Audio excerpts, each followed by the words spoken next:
എല്ലാവർക്കും നമസ്കാരം. അങ്ങനെ റോഡ് ടു ഹെവനിലൂടെ യാത്ര ചെയ്ത് നമ്മൾ ധോളവീരയിൽ എത്തിയിരിക്കുന്നു. അങ്ങനെ ഏകദേശം 4500 വർഷം പഴക്കമുള്ള ഹാരപ്പൻ സിറ്റിയായ ധോളവീരയിൽ നമ്മൾ എത്തി. ഇതിന്റെ എൻട്രൻസിലാണ് ഇപ്പം നിൽക്കുന്നത്. ഞാനിപ്പോൾ ഇതിന്റെ ഉള്ളിലേക്ക് കയറാൻ പോവാണ്. ഇവിടുന്നാണ് ഇതിന്റെ ടിക്കറ്റ് എടുക്കുന്നതും അതുപോലെ നമുക്ക് ടോയ്ലറ്റിൽ പോകണമെങ്കിലോ വെള്ളത്തിനുള്ള സൗകര്യവും ഇതിന്റെ അഡ്മിനിസ്ട്രേറ്റീവ് ഓഫീസും ആർക്കിയോളജിക്കൽ സർവേയുടെ എല്ലാം ഈ കാണുന്ന ബിൽഡിങ്ങുകളിലാണ്. നല്ല ഭംഗിയായിട്ട് ഇവിടെ എല്ലാം മെയിൻറ്റെയിൻ ചെയ്തിട്ടുണ്ട്. ഇവിടുന്ന് ഒരു 200 മീറ്ററും കൂടെ ഏകദേശം നടക്കണം നമ്മൾ ഈ പക്ക ആർക്കിയോളജിക്കൽ സൈറ്റിലോട്ട് എത്താനായിട്ട്. ഞാനിപ്പം അങ്ങോട്ട് പോവുകയാണ്. പോകുന്ന വഴിക്ക് ഇതുപോലെയുള്ള ഫലകങ്ങളെല്ലാം ധാരാളം സ്ഥാപിച്ചിട്ടുണ്ട്. ഇവിടെയെല്ലാം ഈ ധോളവീരയെ കുറിച്ചുള്ള കാര്യങ്ങളാണ് എഴുതിയിരിക്കുന്നത്. ഇതെല്ലാം വായിച്ചു നോക്കി ഇതിലെ കാര്യങ്ങളാണ് ഞാൻ നിങ്ങളോട് പറയുന്നത്. ഇൻഡസ് വാലി സിവിലൈസേഷന്റെ ഭാഗമായിട്ടുള്ള ഹാരപ്പൻ സിറ്റിയായ ഈ ധോളവീര ഗുജറാത്തിലെ കച്ച് ഡിസ്ട്രിക്റ്റിൽ ഗ്രേറ്റ് റാൻ ഓഫ് കച്ചിൽ ഖാദിർ ഐലൻഡിലാണ് സ്ഥിതി ചെയ്യുന്നത്. ധോളവീരയെക്കുറിച്ചുള്ള ഒരു സംക്ഷിപ്ത വിവരണമാണ് ഈ ഫലകത്തിൽ നമ്മൾ കാണുന്നത്. ഗുജറാത്തിയിലും ഹിന്ദിയിലും അതുപോലെ തന്നെ ഇംഗ്ലീഷിലും ഇതിൽ വിവരിച്ചിട്ടുണ്ട്. ഇന്ന് നമുക്ക് ലഭ്യമായ വിവരങ്ങളുടെ അടിസ്ഥാനത്തിൽ പുരാവസ്തു ഗവേഷകർ തയ്യാറാക്കിയ 3500 വർഷം മുൻപുള്ള ധോളവീരയുടെ ഒരു അനുമാന ചിത്രം, അതല്ലെങ്കിൽ ഒരു ഏകദേശ രൂപമാണ് ഈ കാണുന്നത്. ധോളവീരയിലെ നഗര സംവിധാനത്തെ കുറിച്ചുള്ള ചില അടിസ്ഥാന കാര്യങ്ങൾ ഇപ്പോൾ കണ്ട ഫലകത്തിൽ നിന്നും വായിച്ചു മനസ്സിലാക്കിയത് എന്തെന്നാൽ, ഇത് 3 ലെയർ സ്ട്രക്ചർ ഫോളോ ചെയ്തിരുന്ന ഒരു പ്ലാൻഡ് സിറ്റി അഥവാ ആസൂത്രിത നഗരമായിരുന്നു എന്നതാണ്. ഏറ്റവും ഹൃദയഭാഗത്ത് ഉയർന്ന കുന്നുപോലെയുള്ള സ്ഥലത്ത് സിറ്റാഡൽ എന്ന അതിശക്തമായ കോട്ടക്കൊത്തളങ്ങളാൽ സംരക്ഷിക്കപ്പെട്ട ഭരണസിരാകേന്ദ്രവും അതിനു താഴെ സാധാരണ തറനിരപ്പിൽ മിഡിൽ ടൗണും അതിനും പുറത്തായി ലോവർ ടൗണും എന്നതായിരുന്നു ധോളവീരയുടെ ഒരു ഘടന. ഈ അനുമാന ചിത്രത്തിലേക്കൊന്ന് ശ്രദ്ധിച്ചു നോക്കിയാൽ ഇതിന്റെ ഏറ്റവും മുകൾ ഭാഗത്ത് ചുവന്ന ബോക്സിൽ കാണുന്നത് ആണ് സിറ്റാഡൽ എന്ന് പറയുന്ന ഭാഗം. അതിനെ വീണ്ടും 2ആയിട്ട് തിരിച്ചിട്ടുണ്ട്. അതില് മഞ്ഞ വര കൊണ്ട് തിരിച്ചതില് ഇടത് ഭാഗത്തുള്ളത് കാസിലും വലത് ഭാഗത്തുള്ളത് ബെയിലിയുമാണ്. ഈ ചുവന്ന ബോക്സിന്റെ താഴെ പച്ച ബോക്സിൽ കാണുന്നതാണ് മിഡിൽ ടൗണ്. മിഡിൽ ടൗണിന്റെ ഇടത് ഭാഗത്ത് കാണുന്നതാണ് ലോവർ ടൗണ്. ഈ മഞ്ഞ ബോക്സിലുള്ള ലോവർ ടൗണിന്റെ മുകളിലായിട്ട് ചെറിയ അരുവി പോലെ വരുന്ന ഒരു നീല ജലാശയത്തിലോട്ട് വരുന്നത് മുകളിലും ഉണ്ട്, അതുപോലെ തന്നെ താഴെയും ഉണ്ട്. അതാണ് സീസണൽ സ്ട്രീംസ് ആയിട്ടുള്ള മൻഹറും മൻസറും. പുരാതന ധോളവീരയിലെ ജനങ്ങള് ഈ സീസണൽ സ്ട്രീമുകളിൽ ചെക്ക് ഡാം അഥവാ തടയണ കെട്ടി ജലം അവരുടെ നഗരമതിലിനുള്ളിലുള്ള ടാങ്ക് അല്ലെങ്കിൽ വാട്ടർ റിസർവയറുകളിലേക്ക് ഗതി തിരിച്ചു വിട്ട് സ്റ്റോർ ചെയ്തിരിക്കുന്നതാണ് നമ്മൾ ഈ നീല കളറിൽ കാണുന്ന പോർഷൻസുകളെല്ലാം. ധോളവീരയിലെ ഈ ഹാരപ്പൻ സെറ്റിൽമെന്റിലെ മുകളിൽ കാണുന്ന ചുവന്ന ബോക്സിലുള്ള സിറ്റാഡലിനെയും തൊട്ടു താഴെ പച്ച ബോക്സിലുള്ള മിഡിൽ ടൗണിനെയും വേർതിരിച്ചുകൊണ്ട് നീളത്തിൽ ചെറിയൊരു പോർഷൻ നമുക്ക് കാണാം. ആ ഭാഗമാണ് ധോളവീരയിലെ ജനങ്ങൾ സ്റ്റേഡിയവും മൾട്ടിപർപ്പസ് ഗ്രൗണ്ടുമായി ഉപയോഗിച്ചിരുന്ന ഭാഗം.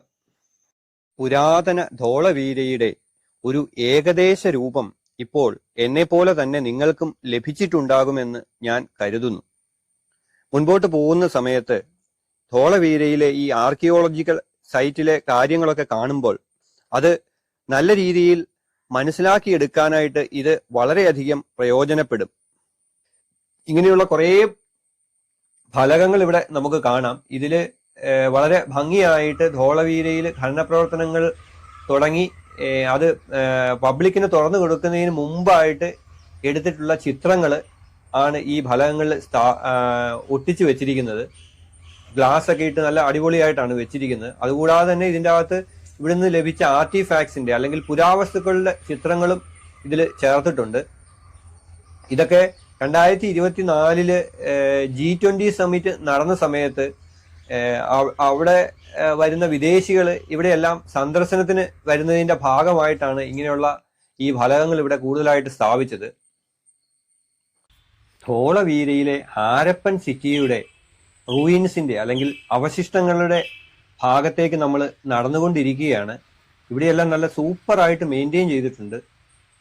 ധോളവീരയിലെ ജനങ്ങള് ഇവരുടെ സിറ്റിയിലെ ആവശ്യങ്ങൾക്കായിട്ട് തടയണകൾ പണിതിട്ടുണ്ടായിരുന്നു. ആ തടയണകൾ ഈ ഭാഗത്തായിട്ടായിരുന്നു സ്ഥിതി ചെയ്തിരുന്നത്. ഈ ആർക്കിയോളജിക്കൽ സൈറ്റിൽ എന്തൊക്കെ നമുക്കിവിടെ കാണാനുണ്ട് എന്നുള്ളത് വളരെ വിശദമായിട്ട് ഈ ഫലകത്തിൽ എഴുതിയിട്ടുണ്ട്. അതുപോലെ തന്നെ ഈ ഫലകത്തിന്റെ ഏറ്റവും മുകളിൽ നമുക്ക് കുറച്ച് ലെറ്റേഴ്സ് ഇങ്ങനെ കാണാം. ലെറ്റേഴ്സ് എന്നോ സൈൻസ് എന്നോ അതിനെ പറയാം. അത് ഈ ധോളവീരയിൽ നിന്നും ആകപ്പാടെ ലഭിച്ച ഒരു സൈൻ ബോർഡിലുള്ള 10 ക്യാരക്ടേഴ്സ് ആണ്. അന്ന് ഇവിടെ ലിപി ഉപയോഗിച്ചിരുന്നു എന്നുള്ളതിന് തെളിവ്. പക്ഷെ ഇന്ന് വരെ നമുക്ക് ഇത് ഡെസിഫർ ചെയ്യാനായിട്ട് സാധിച്ചിട്ടില്ല, തിരിച്ചറിയാൻ സാധിച്ചിട്ടില്ല ഇത് എന്തിനെയാണ് സൂചിപ്പിക്കുന്നത് എന്നുള്ളത്. ധോളവീരയുടെ എൻട്രൻസിലെത്തി നമ്മൾ അകത്തോട്ട് കയറാൻ പോവുകയാണ്. ഈ വേലിക്കകത്ത് ഏകദേശം 1 സ്ക്വയർ കിലോമീറ്ററോളം വരുന്ന സ്ഥലത്താണ് ഈ ധോളവീരയുടെ റൂയിൻസ് വ്യാപിച്ച് കിടക്കുന്നത്. കൃത്യമായിട്ട് പറഞ്ഞു കഴിഞ്ഞാൽ 771 മീറ്ററോളം അല്ലെങ്കിൽ 2530 അടിയോളം നീളവും 616 മീറ്റർ അഥവാ 2023 അടി വീതിയുമാണ് ഈ ആർക്കിയോളജിക്കൽ സൈറ്റ് അല്ലെങ്കിൽ ഈ ഹാരപ്പൻ സിറ്റിക്ക്, അതിപുരാതനമായിട്ടുള്ള ഈ ഹാരപ്പൻ സിറ്റിക്ക് ഉള്ളത്. ഇത് ആണ് ഇവിടെ നമ്മൾ ആദ്യം വരുമ്പോൾ കാണുന്നത്. ഇവിടുത്തെ ഈസ്റ്റേൺ റിസർവയർ ആണ്, വളരെ വലിയ റിസർവയർ ആണ്.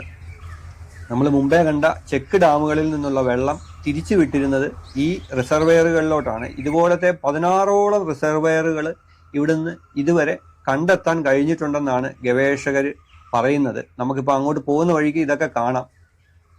ഇവിടെ ധാരാളം ഗൈഡുകളുടെ സേവനമൊക്കെ ലഭിക്കും. കഴിവതും ഒരു ഗ്രൂപ്പായിട്ട് വന്ന് ഗൈഡുകളുടെ സേവനമൊക്കെ എടുത്ത് ഇവിടെ കാണുന്നതാണ് ഏറ്റവും നല്ലത്, ഇവിടെയൊക്കെ കൂടുതൽ മനസ്സിലാക്കാനായിട്ട്. അതല്ലെങ്കിൽ ഇതിനെക്കുറിച്ച് വളരെ വ്യക്തമായിട്ടുള്ള ധാരണയൊക്കെ ഉള്ള ആൾക്കാർ ആണെങ്കിൽ കുഴപ്പമില്ല. അല്ലെങ്കിൽ നമുക്ക് ഇതൊക്കെ മനസ്സിലാക്കി എടുക്കണമെങ്കിൽ കുറച്ച് ബുദ്ധിമുട്ടാണ്. ചതുരാകൃതിയിലുള്ള ഈ ഈസ്റ്റേൺ റിസർവയറിന് ഏതാണ്ട് 73 മീറ്റർ നീളവും 29 മീറ്റർ വീതിയും 7.5 മീറ്റർ ആഴവും ഉണ്ടെന്നാണ് ഇവിടെ എഴുതി വെച്ചിരിക്കുന്നത്. ഇതിന്റെ അകത്ത് തന്നെയുള്ള ഒരു കിണറാണ്. അതൊരു സ്റ്റെപ്പ് വെല്ലാണ്. ഇതിന്റെ അകത്തോട്ട് ഇറങ്ങാനായിട്ടുള്ള സ്റ്റെപ്പുകൾ ഇതിന്റെ അകത്തുണ്ട്. ഈ റിസർവയറിനും അതെ, കോണുകളിലായിട്ട് ഇതിലോട്ട് ഇറങ്ങാനായിട്ട് സ്റ്റെപ്പുകളുണ്ട്. ഇത്തരത്തിലുള്ള ഒരു സ്റ്റെപ്പ് വെല്ല് ഏതെങ്കിലും സ്ഥലത്ത് നിന്ന് കണ്ടുപിടിച്ചിരിക്കുന്ന ഏറ്റവും പുരാതനമായിട്ടുള്ള ഒരു സ്റ്റെപ്പ് വെല്ലാണ് ഇതിന്റെ അകത്തുള്ളത്. ഈ റിസർവയർ ആചാരപരമായിട്ടുള്ള കാര്യങ്ങൾക്കും അനുഷ്ഠാനങ്ങൾക്കും ഈ റിസർവയർ ഉപയോഗിച്ചിരുന്നു എന്നാണ് ഗവേഷകർ അനുമാനിക്കുന്നത്. അതിന് കാരണം എന്താണെന്ന് വെച്ച് കഴിഞ്ഞാൽ ഇതിന്റെ അകത്തുനിന്ന് ഒരു യൂണിക്കോൺ അല്ലെങ്കിൽ ഒരു ഒറ്റക്കൊമ്പുള്ള ഒരു കുതിരയുടെ രൂപവും ലഭിച്ചിരുന്നു. അപ്പൊ അതുകൊണ്ട് തന്നെ ഇത് അനുഷ്ഠാനപരമായിട്ടുള്ള കാര്യങ്ങൾക്കും ഈ റിസർവയർ ഉപയോഗിച്ചിരുന്നു എന്നാണ് കരുതപ്പെടുന്നത്. അപ്പൊ നമ്മൾ അവിടെ നിന്ന് ഇങ്ങോട്ട് പോകുന്നു. നമ്മളിപ്പോ സൗത്തേൺ റിസർവയറിന്റെ അടുത്താണ് നിൽക്കുന്നത്. ഈ റിസർവയർ എന്ന് പറഞ്ഞാൽ പോലെ റിസർവയറുകൾ എന്ന് പറയണം. കാരണം എന്താ വെച്ചാൽ ഇതിന്റെ അകത്ത് ഈ സൗത്തേൺ റിസർവയറുകൾക്കകത്ത് 5 റിസർവയറുകളുണ്ട്. അതില് ഈ നടുക്കത്തെ ഏറ്റവും വലിയ റിസർവയറിലോട്ട് ബാക്കി തൊട്ടപ്പുറത്തു നിന്നുള്ള 2 റിസർവയറുകളിൽ നിന്നുമുള്ള തെളിഞ്ഞ വെള്ളം സംഭരിക്കാനാണ് ഉപയോഗിച്ചിരുന്നതെന്നാണ് ഗവേഷകരുടെ അഭിപ്രായം. ഈ പ്രധാന റിസർവയറിന് 65 മീറ്റർ നീളവും 8.5 മീറ്റർ വീതിയും 8.4 മീറ്റർ ആഴവും ഉണ്ടെന്നാണ് ഇവിടെ ഈ ഫലകത്തിൽ എഴുതി വെച്ചിട്ടുള്ളത്. ഈ സൗത്തേൺ റിസർവയർ നമ്മൾ ഇനി കാണാൻ പോകുന്ന സൗത്ത് ഗേറ്റ് അല്ലെങ്കിൽ ദക്ഷിണ കവാടം വഴി ഈ സിറ്റിയുടെ സെൻട്രൽ പോർഷൻ ആയിട്ടുള്ള സിറ്റാഡലിലേക്ക് കണക്ട് ചെയ്യപ്പെട്ടിരുന്നു മണ്ണിനടിയിൽ കൂടെ എന്നാണ് ഗവേഷകർ പറയുന്നത്. ഈ ചെറിയ നഗരത്തിന്റെ സൗത്ത് ഗേറ്റ് അല്ലെങ്കിൽ ദക്ഷിണ കവാടത്തിലാണ് നമ്മളിപ്പോൾ നിൽക്കുന്നത്. ഇത് ഏതാണ്ട് പൂർണ്ണമായിട്ടും തകർന്ന നിലയിലാണ്. ഇത് ഈ സൗത്തേൺ റിസർവയറിന് തൊട്ടടുത്തായിട്ട് തന്നെയാണ്. ഇവിടെ കണ്ട ഫലകത്തിൽ എഴുതിയിരിക്കുന്നത് മുമ്പേ നമ്മൾ കണ്ട ആ പാസേജ് കുറെ സ്റ്റെയർ കേസുകളിലോട്ടാണ്. ആ സ്റ്റെയർ കേസ് സിറ്റിയുടെ സെൻട്രൽ പോർഷൻ ആയിട്ടുള്ള സിറ്റാഡലിലേക്കും ആൾക്കാരെ എത്തിക്കും എന്നാണ്. ഇപ്പൊ നമ്മൾ കാണുന്നത് ഗ്രാനറിയാണ്, ധാന്യപുര. സമചതുരാകൃതിയിലുള്ള 4 ചേംബറുകൾ അല്ലെങ്കിൽ അറകളാണ് ഈ ഗ്രാനറിക്കുള്ളത്. ഏതാണ്ട് 4 മീറ്റർ ആണ് ഇതിന്റെ നീളവും വീതിയും ആഴവും ഒക്കെ. ഈ ഗ്രാനറി സ്ഥിതി ചെയ്യുന്നത് ഈ സിറ്റിയുടെ സെൻട്രൽ പോർഷൻ ആയിട്ടുള്ള സിറ്റാഡലിന്റെ ഉള്ളിലാണ്. സിറ്റാഡലിന്റെ ഉള്ളിലെ പ്രധാനപ്പെട്ട ഒഫീഷ്യൽസ് ഒക്കെ താമസിച്ചിരുന്ന ബെയ്ലി എന്ന് പറയുന്ന പോർഷന്റെ സൗത്ത് ഈസ്റ്റ് കോർണർ അല്ലെങ്കിൽ തെക്ക് കിഴക്ക് മൂലയിലായിട്ടാണ് ഈ ഗ്രാനറി സ്ഥിതി ചെയ്തിരുന്നത്. ഈ ധോളവീരയിലെ ഏതാണ്ട് എല്ലാ നിർമ്മിതികളും പാറക്കല്ലിലാണ് കെട്ടിയുണ്ടാക്കിയിരിക്കുന്നത്. ഈ കാണുന്ന പോർഷൻ ഇത് ഒരു ചെറിയ ഗേറ്റും പാസേജ് വേയും ഒക്കെ ആണെന്നാണ് ഇവിടെ എഴുതി വെച്ചിരിക്കുന്നത്. ഇത് നമ്മളിനി കാണാൻ പോകുന്ന ഒരു സ്റ്റേഡിയവും ഗ്രൗണ്ടും ഒക്കെ ഉണ്ട്. ആ ഗ്രൗണ്ടിലോട്ട് ബെയ്ലി എന്ന് പറയുന്ന, ഇല്ലെങ്കിൽ ഇവിടുത്തെ ഏറ്റവും പ്രധാനപ്പെട്ട ഒഫീഷ്യൽസ് താമസിക്കുകയും അവരുടെ ഓഫീസുകൾ പ്രവർത്തിക്കുകയും ചെയ്തിരുന്ന പോർഷൻ ആയിട്ടുള്ള ഈ ബെയ്ലിയിൽ നിന്നും ഈ സ്റ്റേഡിയത്തിലോട്ട് കണക്ട് ചെയ്യുന്നതാണ് ഈ പാസേജ് വേയും ഗേറ്റും. ബെയ്ലിയുടെ അവശിഷ്ടങ്ങളാണ്, ഇല്ലെങ്കിൽ റൂയിൻസ് ആണ് നമ്മൾ ഈ കാണുന്നത്. ഈ ബെയ്ലിയും അതുപോലെ തന്നെ കോട്ടയും അല്ലെങ്കിൽ കാസിലും, ഇത് രണ്ടും കൂടെ ചേരുന്നതാണ് സിറ്റാഡൽ എന്ന് പറയുന്ന ഈ നഗരത്തിന്റെ സെൻട്രൽ പോർഷൻ. ധോളവീരയിലെ റൂളിംഗ് ക്ലാസ് അല്ലെങ്കിൽ ഭരണവർഗം താമസിച്ചിരുന്നത് കോട്ട അല്ലെങ്കിൽ കാസിലും, ആ കോട്ടയിലെ ഒഫീഷ്യൽസ് അവര് താമസിക്കുകയും ജോലി ചെയ്യുകയും ചെയ്തിരുന്ന സ്ഥലമാണ് ബെയ്ലി എന്ന് പറയുന്നത്. ഈ ബെയ്ലി എന്ന് പറയുന്നത് കോട്ടയുടെ ഔട്ടർ വോളിനോട് ചേർന്നുള്ള ഭാഗമാണ് ബെയ്ലി എന്ന് പറയുന്നത്. ഇല്ലെങ്കിൽ അവിടെയായിരുന്നു ബെയ്ലിയിലെ കെട്ടിടങ്ങളൊക്കെ സ്ഥിതി ചെയ്തിരുന്നത്. ഇപ്പോൾ നമ്മൾ കാണുന്നത് ബീഡ് വർക്ക്ഷോപ്പാണ്. ബെയ്ലിയിലെ ബീഡ് വർക്ക്ഷോപ്പാണ്. ബീഡ് വർക്ക്ഷോപ്പ് എന്ന് പറഞ്ഞു കഴിഞ്ഞാൽ ഈ മുത്തുകളും മറ്റും പോളിഷ് ചെയ്യുന്നതിനുള്ള സംവിധാനം. അന്ന് കാലത്ത് ഏറ്റവും വിലപിടിപ്പുള്ള ഒരു സാധനമായിട്ട് ആണ് കരുതപ്പെടുന്നത് മുത്തുകൾ എന്ന് പറയുന്നത്. ആ മുത്തുകൾ പോളിഷ് ചെയ്യുന്നതിനുള്ള സംവിധാനമാണ് ഈ ബീഡ് വർക്ക്ഷോപ്പിൽ നടക്കുന്നത്. അപ്പം അത് 3 റൂമുള്ള ഒരു ബീഡ് വർക്ക്ഷോപ്പാണ് ഇവിടെ ഉള്ളതെന്നാണ് ഈ ഫലകത്തിൽ എഴുതിയിരിക്കുന്നത്. ഇപ്പൊ കാണുന്നത് നമ്മൾ ഈ ബെയ്ലിയുടെ നോർത്ത് ഗേറ്റ് ആണ്. ഇത് ബെയ്ലി എന്ന് പറയുന്ന ആ സംവിധാനത്തിന്റെ നോർത്ത് ഈസ്റ്റേൺ കോർണറിലാണ് ഈ ഗേറ്റ് ഉള്ളത്. ഇതുപോലെ തന്നെ ബെയ്ലിക്ക് സൗത്ത് ഗേറ്റും ഉണ്ട്. ആ സൗത്ത് ഗേറ്റ് ഈ കാസിലിന്റെ മതിലിന്റെ സൗത്ത് വെസ്റ്റേൺ കോർണറിൽ, അല്ലെങ്കിൽ തെക്ക് പടിഞ്ഞാറേ മൂലയിലാണ് സൗത്ത് ഗേറ്റ് സ്ഥിതി ചെയ്യുന്നത്. ഇതുകൂടാതെ ബെയ്ലിയെയും സെറിമോണിയൽ ഗ്രൗണ്ടിനെയും ബന്ധിപ്പിച്ചുകൊണ്ട് മറ്റൊരു ചെറിയ കവാടവും ഒരു സീക്രട്ട് പാസേജ് വേയും കൂടി ബെയ്ലിക്കുണ്ട്. ഇപ്പോൾ നമ്മൾ ഈ കാണുന്ന തുറസായ ഭാഗമാണ് ധോളവീരയിലെ മൾട്ടിപർപ്പസ് ഗ്രൗണ്ടും സ്റ്റേഡിയവുമായി ഉപയോഗിച്ചിരുന്നത്. ഈ സ്റ്റേഡിയവും മൾട്ടിപർപ്പസ് ഗ്രൗണ്ടുമാണ് സിറ്റാഡലിനെയും ധോളവീരയിലെ മിഡിൽ ടൗണിനെയും തമ്മിൽ വേർതിരിച്ചിരുന്ന ഭാഗം. വളരെ വിശാലമായിട്ടുള്ള ഗ്രൗണ്ടാണ്. ഏതാണ്ട് 283 മീറ്റർ നീളവും 47.5 മീറ്റർ വീതിയും ഇതിനുണ്ടെന്നാണ് നമ്മളിപ്പോ ഇവിടെ കണ്ട ആ ഫലകത്തിൽ എഴുതി വെച്ചിരിക്കുന്നത്. ഈ കാണുന്ന ഈ തറ പോലെ പൊക്കി കെട്ടിയിരിക്കുന്ന ഭാഗമൊക്കെ സ്റ്റേഡിയത്തിന്റെ അവശിഷ്ടങ്ങളാണ്. ഇതിന്റെ അപ്പുറം ഇപ്പുറയൊക്കെ കാണുന്നത്. വളരെ മികച്ച രീതിയിലുള്ള സീറ്റിംഗ് അറേഞ്ച്മെന്റ്സും മറ്റുമാണ് ഈ സ്റ്റേഡിയത്തിൽ ഉണ്ടായിരുന്നത്. അതുപോലെ തന്നെ ഇവിടുത്തെ ഡ്രെയിനേജ് സംവിധാനവും വളരെ ആധുനികമായിട്ടുള്ള രീതിയിലാണ് സജ്ജീകരിച്ചിരുന്നതെന്നാണ് ഈ പുരാവസ്തു ഗവേഷകർ പറയുന്നത്. ഈ മൾട്ടിപർപ്പസ് ഏരിയയിൽ 2 ഗ്രൗണ്ടുകളാണ് ഉൾക്കൊണ്ടിരുന്നത്. ആദ്യത്തേതിനെ ഗ്രേറ്റ് ഗ്രൗണ്ട് അല്ലെങ്കിൽ സെറിമോണിയൽ ഗ്രൗണ്ട് എന്നും രണ്ടാമത്തേതിനെ ലിറ്റിൽ ഗ്രൗണ്ട് എന്നുമാണ് ഗവേഷകർ വിശേഷിപ്പിക്കുന്നത്. സിറ്റാഡലിന്റെ വടക്ക് ഭാഗത്ത് സെറിമോണിയൽ ഗ്രൗണ്ടിനാൽ വേർതിരിക്കപ്പെട്ട് കിടക്കുന്ന വലിയൊരു ഏരിയ ആയിരുന്നു ഈ മിഡിൽ ടൗൺ എന്ന് പറയുന്നത്. മിഡിൽ ടൗണിന്റെ കിഴക്ക് ഭാഗത്താണ് ലോവർ ടൗൺ സ്ഥിതി ചെയ്തിരുന്നത്. ഏതാണ്ട് 340 മീറ്റർ കിഴക്ക് പടിഞ്ഞാറായും 242 മീറ്റർ വടക്ക് പടിഞ്ഞാറായും വ്യാപിച്ചു കിടന്നിരുന്നു മിഡിൽ ടൗൺ. മിഡിൽ ടൗണിൽ 2-3 കവാടങ്ങളും വളരെ വിശാലമായ കോട്ട മതിലുകളും വാച്ച് ടവറുകളും ഉണ്ടായിരുന്നു എന്നാണ് ഗവേഷകരുടെ അനുമാനം. ഈ മിഡിൽ ടൗണിൻ്റേത് മാത്രമായിട്ടുള്ള തെരുവുകളും ഓപ്പൺ ഏരിയകളും കിണറും അതുപോലെ തന്നെ മറ്റ് ബിൽഡിങ്ങുകളും ഒരു ബീഡ് വർക്ക്ഷോപ്പും ഒക്കെ, ബീഡ് വർക്ക്ഷോപ്പ് എന്ന് പറഞ്ഞാൽ മുത്തുകളും മറ്റും പോളിഷ് ചെയ്യുന്നതിന് നമ്മൾ മുമ്പേ ബെയ്ലിയിൽ കണ്ടതുപോലെയുള്ള ഒരു സംവിധാനം, അതും ഒക്കെ ഈ മിഡിൽ ടൗണിന് പ്രത്യേകമായിട്ട് ഉണ്ടായിരുന്നു എന്നാണ് ഗവേഷകർ പറയുന്നത്. മിഡിൽ ടൗണിനെയും ലോവർ ടൗണിനെയും തമ്മിൽ ബന്ധിപ്പിച്ചിരുന്നത് ധോളവീരയിലെ തെരുവുകളാണ്.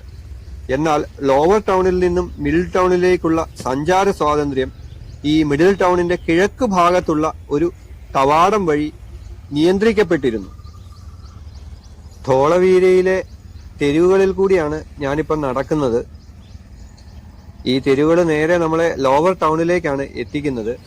ഇതിന്റെ 2 വശത്തും ഉള്ളത് മിഡിൽ ടൗണിലെ ബിൽഡിങ്ങുകളാണ്.